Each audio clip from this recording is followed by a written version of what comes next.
Barnes, oopsIspillthetea.com. I'm in Hotlanta at 656. This is this little diner downtown.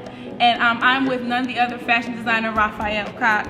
Hey, Miss Barnes. Hey, honey, how are you? We're about to spill all the tea on him, okay? So anything that you did not know about him previously, I'm gonna make sure I get it, spill it for you today, okay? So just tell the people a little bit about how you got started in fashion design and what made you really, really want to be the pursuit and be a fashion designer. Well, as a child, I always would watch like Naomi Campbell and Tyra Banks slay the runway. So I just always was really interested in fashion. At that time, I wasn't really like into making clothes. I was just really into Tyra Banks and Naomi Campbell. And so as time progressed, I started to realize I was investing a lot of time into my looks, like what I put on, make sure I was matching, and I started to notice a lot of people would always compliment me the way I dressed. So I was like, okay, maybe I can try. Maybe I can do this. Maybe I'm all right, okay.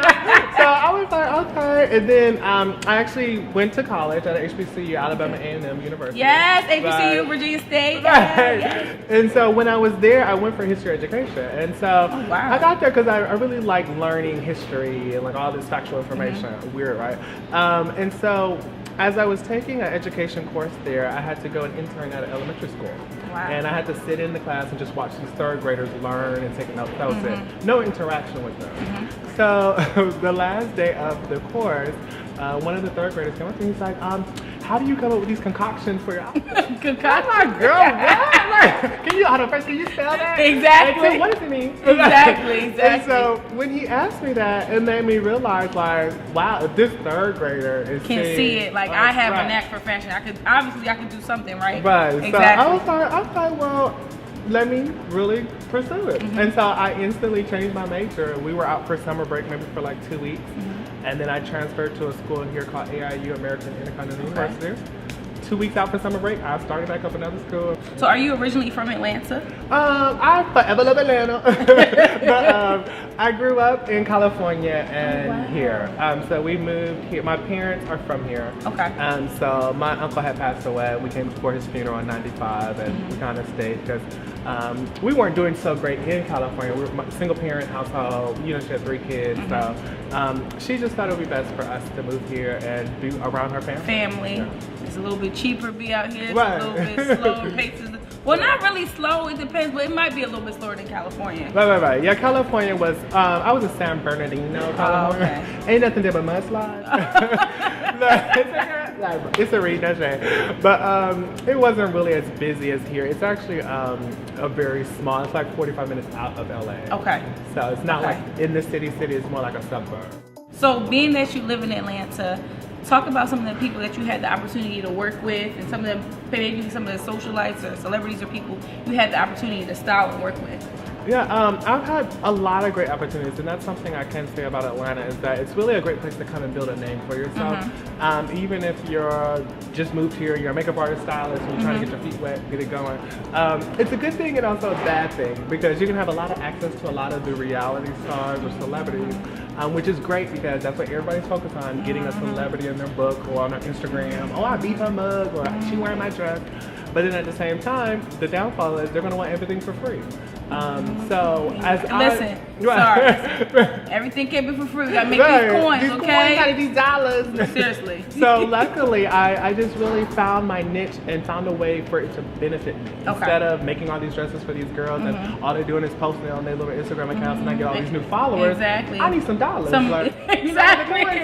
Girl, you look cute. Exactly. Where the money at? Exactly. I've just been fortunate and I always kind of played it very tricky. I've had all of my fashion shows. I've had 2 so far. Okay. My first one was titled The Redemption. Okay. And it was hosted by Tracy Steele. Okay.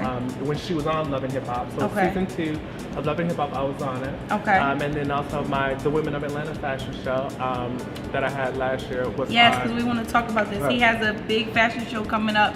And we want to talk about the fashion show. Just talk to them about the fashion show and some of the people who have participating and things like that. Yeah. So with that, from last year, piggyback on that, all the women in that show were Quad from Married to Medicine. Yes, Miss Quad. Right, and it was featured on Married to Medicine last year.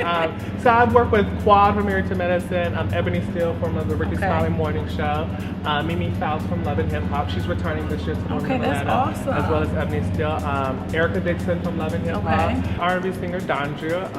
Also, I've worked with Keisha Cole, has one of my stuff. Fantasia has one of my stuff. Awesome. Kiki Wide has one of my stuff. So girl, I'm everywhere, honey. And yes, let me tell you something about him. Miss Barnes is about to be wearing some of his stuff too, and I will be at this fashion show, so I gotta make sure I'm on point, honey, because we got a lot of people coming. I gotta make sure I'm cute, friend. Okay. Right. And so the Women of the Atlanta Fashion Show is returning this year.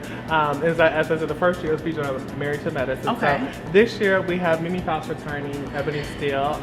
We have Mila and Latavia from R&B Divas. Awesome. And we also have the infamous Tamika Raymond. Oh, goodness. Yes, she comes, girl. Yes. No, she's really sweet. But those are the 5 reality stars. And so the premise of the show is that it's reality stars and cancer survivors walking in the show. Wow. Because the show is benefiting Susan G. Komen. And that's awesome. And so pretty much like the first portion of the show is my latest collection. So it'll be like my spring, summer 2015. And then after that, we'll have all of the 5 reality stars and the cancer survivors walking all pink dresses. I think that's so awesome. My aunt died from breast cancer in 2005. So that is something that is really, really, really important to me. And I support the Susan G. Komen for the cure, the cause. And I think that it's great that you're doing something like this to be able to give back. Because a lot of times people do things and they don't really care about what anyone else is doing or anything like that. So I think that's awesome of you. Yeah, and that's something, it also affected my family too, because my aunt had breast cancer. So she was my favorite aunt. She was big personality, like all in your face, goofy. And then when that hit her, it's like she really changed. She had to cut her hair, she lost a lot of weight, and she kind of went into hiding. Yes, that's how I felt too. And my aunt that passed away from breast cancer, she was a hairstylist, so growing up she used to always do my hair and pressing curls. She used to burn my forehead. I used to have these big burn marks on my forehead from my aunt. That means she didn't like you. Yeah, I don't know. We was trying to see what's going on, but no shame. Just think about it. But yeah, but I really do miss her, and I think that's a great cause. So people who want to attend the show, how can they purchase tickets, or where can they get the tickets from? Yeah, if you want to attend, and you should attend, and you will attend, you can purchase your tickets from RafaelCoxDesigns.com. That's RafaelCox Designs with an S.com. My Instagram is Rafael Cox Design without the S. Facebook, Rafael Cox. And tickets are $40 for VIP seating and then $20 for general admission. It's the It show to be at. Yes. Everybody's talking about it. Everybody's gonna be there. You gonna be there. The T gonna be there. So you had the opportunity to actually be on Project Runway. So talk to them a little bit about Project Runway and how that experience helped you and how it actually helped your career. Because a lot of people know you from being on Project Runway. The great thing about Project Runway is that it's kind of like 2 adjectives that will follow your name for the rest of your life. You know, it's like you're a part of a creative, dysfunctional family. But it's really great because you get to meet a lot of creative people from different walks of life all around the world. Like I remember one castmate, she said she was from somewhere in Colorado, and she's like, oh, there's only one black person there. We call him Black. And I'm like, is his name Black? She's like, no, his name is Brian. I was like, girl. So, you know, you meet people like that, but then also at the end of the day, you kind of realize that everybody's kind of the same person. It's kind of weird. Like, it's the weirdest thing ever, but you have so much in common with all these people. So I really learned who I was as a designer, my aesthetic, how I, you know, kind of fitted in with other talents around the world. What was their whole, you know, aesthetic? What was their give? You know, how did they design their clothes? So it's kind of like you learn a lot, you appreciate a lot, and you're thankful for the opportunity. And it sucks it's a competition show and it's kind of shady. Yeah. But somebody got to get the boot. Somebody got to go. Somebody got to go. But it's a great opportunity, and I'm just very thankful because a lot of people try for that show and they don't. They don't make it. You know, some girls try out 4 or 5 times. I remember there was one girl in my season, she tried out at least 4 times. Oh my God. And she made it the 5th time. And I was like, girl, you good. She still got the boot. I was about to say, let her on the show, y'all. Y'all wrong. Let the girl on the show. You try it out 7 times. Right, but no, she finally made it. So it was just a really great opportunity. I'm very thankful for it. And you know, it was so surreal when you're there because it's kind of like they just throw you in there. Like there's no prep. Like, okay, we're gonna walk you guys through here. It's real. It's like y'all seen the episodes, right? You know what to give. Cut sew. See you in 12 hours. So you really have to have some type of talent to be on the show. Like if you don't know how to actually design and sew, it ain't no Instagram fashion show. This is some This real... ain't no mesh, lace overlay, applique. No. You gotta know patterns, cut, sew, textiles, different material, everything. Like, you have to have a design aesthetic, and I think that's one thing I would say to somebody trying out is like, don't go in there with these little bodycon dresses, these 4-way knit stretch dresses. That's not what they're looking for. They're looking for a designer. They're looking for the personality, the brand, the potential, the talent. They're looking for that voice where they see it. What is a designer that you may look up to, or a designer that you're like, oh my God, that designer is always giving me life? Like, I always would love my Alexander McQueen. He was when I was in school. That's all I would think about and want to look at when it came to fashion shows. So he always was my greatest inspiration. As of right now, I really love Alexander Wang. I think he's the it guy. You know, from having his own label and taking it all the way to the sky, and now he's over at Balenciaga. So I would say Alexander Wang really inspires me, and then also I love Marc Jacobs. I think he's just a classic. You know, they really compare me to like a Marc Jacobs of Atlanta. Oh, I can see that. Being that you're designing, and you know, everyone starts somewhere. You know, fashion is your niche. That's what you love to do. But where do you see your brand? Do you see yourself into the colognes and the perfumes and the bags and the Rafael Cox? You know, who knows what you can get into. Right. So do you see yourself doing that later on down the line? You know, I'm really particular about, you know, just the way I'm going to branding myself, because what you see nowadays is like everybody has a lip gloss line, everybody got a little online boutique, everybody got this and that, or a little magazine coming out. No so shade. No shade, but it's a read. Let's get that right. But I really am very particular about where my brand As you is should, going. because it's your brand. Right. And so what I always tell myself is that I need to focus on the now, and I need to master what it is I'm doing now, which is women's wear. So until I progress from women's wear, of course I would love fragrances, handbags, accessories, all that good stuff, stores, all that. You know, that's definitely in the future for me. So I want it all, but at the same time, I want to make sure when it's the time to present it, it's right. And I think that's something important that he said, that it's a time and it's a place for everything. Right. And a lot of times people, they start one thing and then they're not focusing 100% on that, and then they're jumping into something else. If you want to do something, you want to be successful in anything that you want to do, you can do it. You just have to be consistent and remain consistent in whatever you're starting. Because I was watching an interview with Diddy, and somebody asked him, like, how do you remain so relevant? Right. How do you are an entrepreneur of all aspects. You done did so many different things. How did you do this? And his main thing was common sense. Right. Common sense. It's no fancy seminar that you're going to go to and someone's going to train you about doing something. If you know that you can do something, don't worry about what anyone else is telling you. Brand yourself, remain consistent, and you can do it. Exactly, and that's what it really comes down to. And that's something I always try to tell myself, especially when it comes to like working with celebrities or, you know, different people that are higher caliber. I always say, Rafael, humble, remember who you are, and just kind of just stay a fan. And I think that being humble and having that personality and just having that, I can have that one-on-one conversation with you, it will take you a lot further than someone who walks in the room and is like, all right, what we about to do? It really will. Sometimes you have to have that personal niche and that personal feeling with yourself. People will want to work with you more. Right. And that's what I also teach at the Art Institute of Atlanta, Decatur campus. Yes, girl, I'm educated too. Like, you tried it. Yes, okay. No, but I tell my students all the time that being nice can take you very far. It can take you so far. I can't tell you how many times I've been to North Carolina, Chicago, Texas, and I've met people that are fans of Project Runway. They're like, oh my God, you're so nice compared to such and such and such and such. So I've also heard people say, like, I would never book them again. I would always just go and book you because you're so nice. I want to work with you. So that's a huge rule. I think a common sense rule is that be professional, be nice. Like, there's really no need to kind of be the, you know, the bitch or, you know, all in your face, because it's not really going to get you anywhere. Being that you work in the fashion industry and you're working with all these different celebrities and all these different type of people, tell me like a hardship that you had to face, because you're working in fashion, all these beautiful women and these beautiful clothes and doing fashion shows. From the outside looking in, it's like, oh my God, he has like the perfect life. Like, it's perfect. And people don't really get to see the hardships that people go through, the stress, the people just wanting to be affiliated with you because of a brand that you have built for yourself. So tell me some, you know, hardships that you have faced thus far. I think the hardest hardship is just to really kind of realize that it's really all dependent on you. And it's like planning the Women of Atlanta Fashion Show right now on February 22nd. It's really like, Well, Rafael, if you don't do it, nobody else is, and guess what? It's gonna look bad on you. Because your name. It's my name at the end of the day. So I guess the biggest hardship is to always have to remind yourself that you have to stay on your grind. You gotta work hard.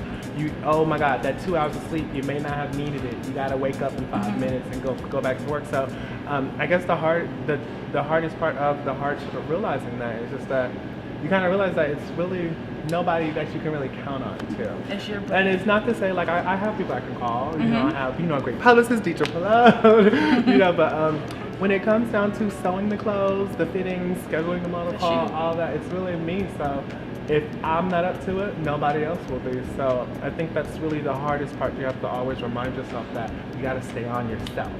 You're a fashion designer, so I know there are stereotypes that come with everything. Stereotypes with being with the athlete. There's stereotypes with a singer.